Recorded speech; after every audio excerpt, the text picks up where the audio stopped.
For 30 years, the internet has whispered the same thing about Missy Elliott, that behind all them classic records were secret romances with some of the biggest names in rap: Trina, Lil Kim, Tupac, even Diddy. So how much of it is actually real? Let us get into it. Tupac Shakur.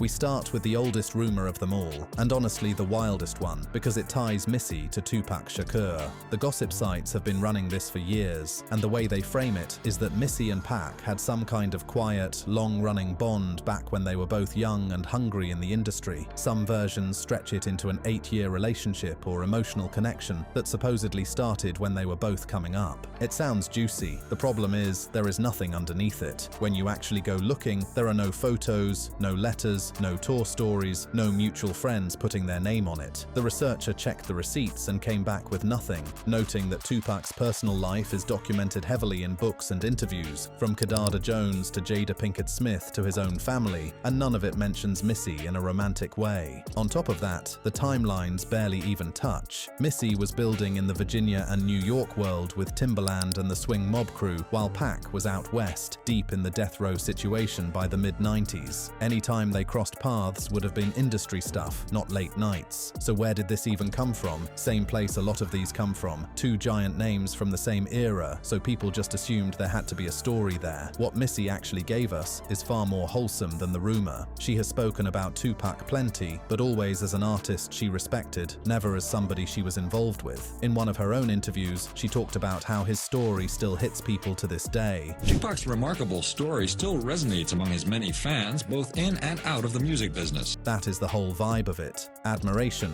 not romance. Even the outlets that reported on the rumor basically waved it off, with one biography site saying straight up that there are no credible records of a romantic link between them, and that the rumors are stirred mostly by how big they both were in hip-hop. Nobody ever denied it either, and that part matters, because you do not deny a thing that never got acknowledged in the first place. This one is pure legend, the kind of tale that grows every time somebody reposts it, so we can knock the first one down easy. No evidence, no confirmation, no they're there. But the next name gets a little more interesting, because this one comes with money, power, and a man who never minds talking. Sean Diddy Combs.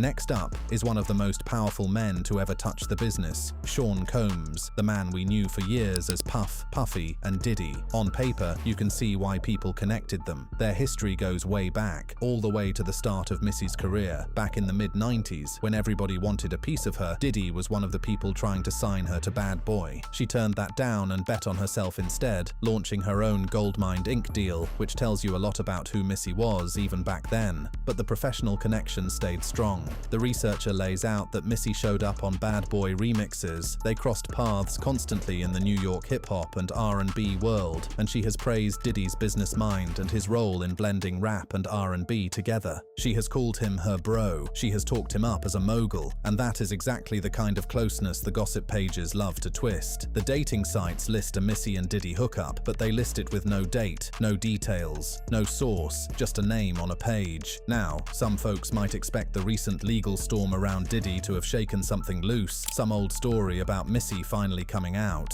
It did not. Even with all the noise around him lately, the doc points out that none of the recent Diddy controversies have produced any Missy-related romantic claims or documents. So, once again, we are left with two legends who worked together, respected each other, and nothing more. Missy sidestepped his label, kept her independence, and kept her private life private. The rumor exists only because they are both giants who shared the same rooms. Which brings us to the women in Missy's circle, because this is where the speculation really caught fire, starting with a queen bee, Lil Kim.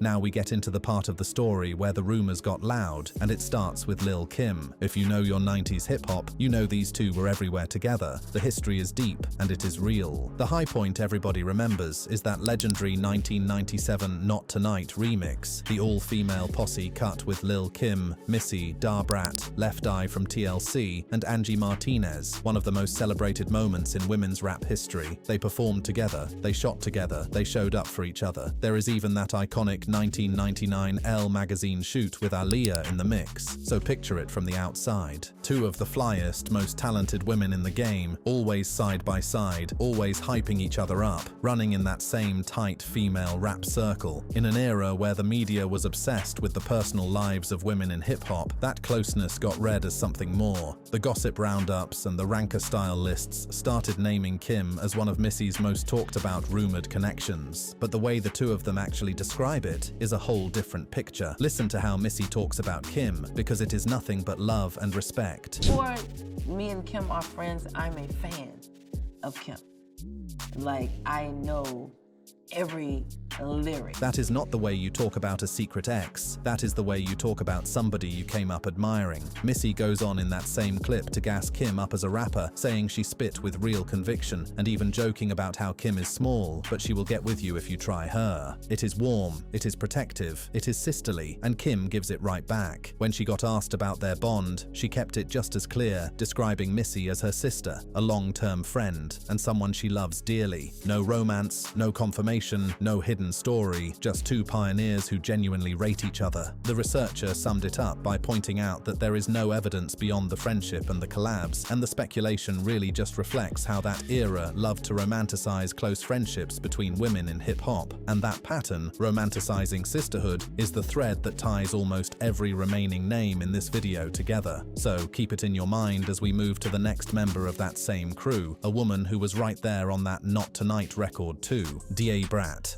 Staying right in that circle, we land on Da Brat, and her connection to Missy runs through some of the biggest records of the late 90s. These two were fixtures together. Da Brat popped up prominently in Missy's Sock It To Me back in 1997, off the classic Super Duper Fly album. She was on that same Not Tonight remix we just talked about. They both showed up across those Mariah Carey remixes that were everywhere at the time. The researcher lists it all out, that their collaborative history made them fixtures in iconic late 90s hip-hop moments, from Sock It To Me to the Not Tonight posse cut to joint photo shoots and performances, and the chemistry between them on camera was the real fuel here. It was playful, it was high energy, they clearly had a blast around each other. That kind of connection in that era got people talking. The gossip lists slid Da Brat right in with the rest of Missy's rumored female connections, mostly because the media of that time loved to take that whole female rap clique, Missy, Kim, Da Brat, and paint their friendships in a romantic light. Public sightings and all that mutual love they showed only turned the volume up. But once again, when the people involved speak for themselves, the romance angle falls apart. Da Brat and Missy sat down together and described a bond that is clearly family, not dating.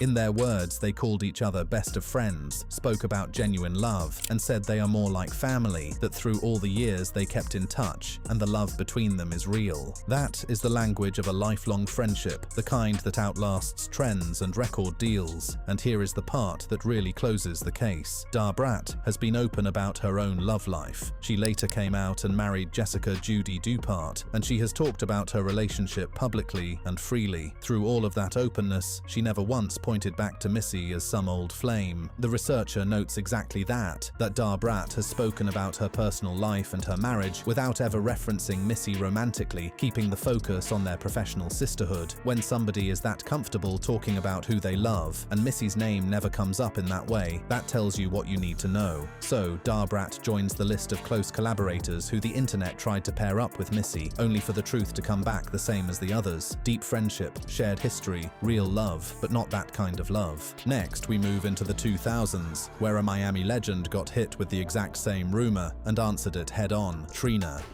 Now we roll into the early 2000s and one of the most talked about pairings on this whole list, Missy and Trina. The Diamond Princess out of Miami linked with Missy during a real important stretch of her career. They worked together on the remix to 1 Minute Man, the one with Ludacris, and Missy was in the mix during Trina's Diamond Princess era around 2002. On top of the music, they were seen together constantly, at events, in videos, all over the place, and you already know what that led to. The blogs and the tabloids ran ran with it hard. This was the peak era for the media digging into the personal lives of women in rap. So two stars that were close, that visible, that comfortable together got slapped with dating rumors that spread everywhere. But unlike some of the older whispers, Trina did not let this one just float around. She addressed it directly, more than once, and she kept it 100. You can hear the closeness in the way she talks about Missy on Young Miami's podcast. Yeah, that's what I was going for, right? Yeah, that's our godmama. That's who taught me. Godmama, the one who taught her, that is mentor language, that is family language. And when the dating question came up directly, Trina shut it down without any wiggle room. According to the research, she said something along the lines of loving Missy but never dating her, calling Missy a big inspiration who taught her how to keep her priorities in order. She leaned all the way into the mentorship, the professionalism, the respect, and left zero room for the romance angle. There is even more context that makes the rumor make less sense. Back when people were pushing this story the hardest, the researcher points out that Trina was publicly involved with, and even engaged to, Lil Wayne at the time. So the timeline the gossip built simply does not line up with her actual life. What is left is a bond these two women describe as a lasting sisterhood, one that is still going strong decades later, built on Missy pouring game into a younger artist. That is 3 women in a row now, Kim, Darbrat, Trina, all tied to Missy by the same rumor, all describing the same thing: sisterhood and mentorship, not dating. The pattern is loud and clear at this point, so now let us switch it up, because the next entry did not come from a blog. It came straight out of the mouth of one of rap's biggest personalities on live radio, 50 Cent.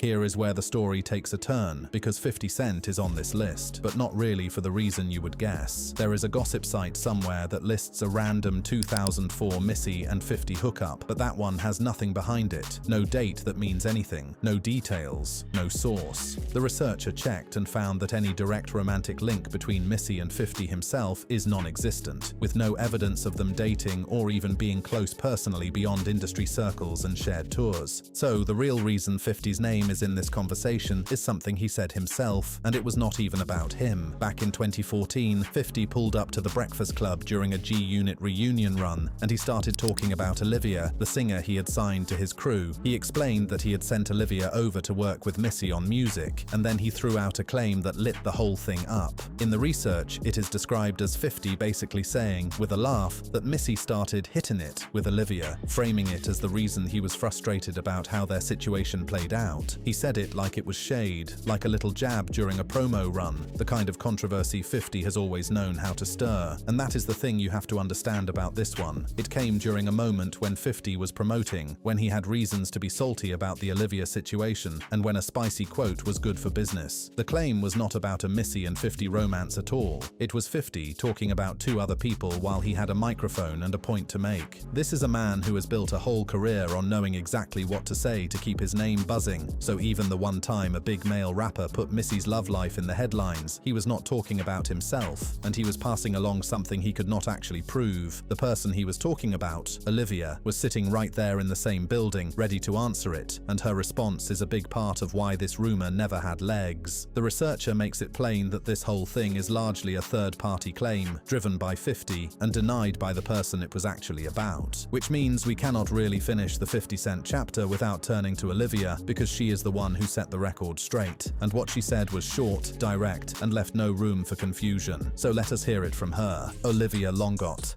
Olivia Longot is the name at the center of that whole 50 Cent moment, and honestly, she is the person who deserves to speak on it the most, because it was her name in his mouth. Olivia was the R&B singer signed to G-Unit, and around the 2002 to 2004 window, she ended up doing a lot of work with Missy, and that, right there, is where the trouble started, but not the kind of trouble the gossip wanted it to be. Here is the fuller picture the research paints. Olivia was spending real time in the studio with Missy, and the two of them were actually cooking up good music together. The problem, from 50's side, was that she was putting that energy into Missy collabs instead of G-Unit material. So when 50 made his comment, Olivia flipped it right back around. She explained that his frustration was about the music, about where her time was going, not about any romance. In her own words, she kept it flat and simple, saying about Missy, absolutely not. That's the homie, and making it clear that 50 was just heated that she was working more with Missy than with his camp. That is about as direct direct a denial as you are going to get. No dancing around it, no vague non-answer, just a flat no and a reminder that Missy is her friend, her homie, somebody she made records with. The researcher backs that up, noting that they produced successful music together, but no independent evidence supports any romance, and Olivia has consistently called Missy a collaborator and a friend. And when you step back, the Olivia situation is really the perfect little example of everything this video is about. A woman spends real time in the studio with Missy, they build something good together, the closeness gets noticed, and suddenly a rumor is born. In this case, one pushed by a man who had his own reasons to talk. Then the woman herself has to step up and say, "Nah, that is my friend, we were making music." It is the same story we have seen with Kim, with Dar Brat, with Trina, just with a different messenger starting it. So the 50 and Olivia chapter closes the same way all the others do. A whole lot of smoke, a headline-grabbing quote, and then the truth turning out to be a working relationship between two talented women. Shariah J. We close the main list with Shariah J, and this one is different because the rumor about her and Missy went further than any of the others. Shariah J is a rapper and choreographer, real name Shariah Howell, and she got signed to Missy's Goldmine Inc. around 2010. From there, Missy did not just sign her, she poured into her. She introduced her at events, directed her videos, put her on tracks, and took her out on tour. The two of them were genuinely locked in as mentor and student, and they were spotted together in public plenty, including some New York outings back in 2013, and that closeness sparked the wildest claim on this whole list. In 2013, the gossip and the social media chatter went past dating and straight into marriage, with people claiming these two had been together for years and had secretly tied the knot. Some posts even called Shariah Missy's protege turned partner. It fit the pattern perfectly: a private superstar, a talented younger woman under her wing, and an internet ready to fill in the blanks with the most dramatic version possible. But here is how Shariah herself frames the relationship, and it is not romance. It is something she clearly treasures on a whole other level. She calls Missy her mentor and talks about soaking up everything she could from her. I was a sponge. When I was underneath Missy and we was moving the studio. In that same interview, she goes deep on the lessons Missy gave her, real gems about keeping a good name in the business, staying solid, and holding on to your integrity. She has publicly called Missy her music mother and her mentor, keeping the framing on guidance rather than romance. That is not how you describe a secret spouse. That is how you describe somebody who shaped your whole career and your whole approach to the game. As for the marriage claim itself, it never had any proof behind it. The researcher is clear that no marriage or romance was ever confirmed, and reliable outlets and fact checks describe the whole thing as unconfirmed tabloid and social media speculation. Missy never addressed it, and the two of them kept working together for years after, which is exactly what a mentor and protege do. So the biggest, most dramatic rumor of the bunch turns out to be the emptiest one of all: a close working bond blown all the way up into a secret wedding by an internet that just could not accept that these two were only about the music. Now, I want to hear from you. Out of all these names, which rumor did you actually believe before watching this? Drop it in the comments and let us argue about it. If you learned something today, hit that like button and subscribe so you do not miss the next deep dive, because we are just getting started pulling apart the biggest myths in hip-hop. Catch you in the next one.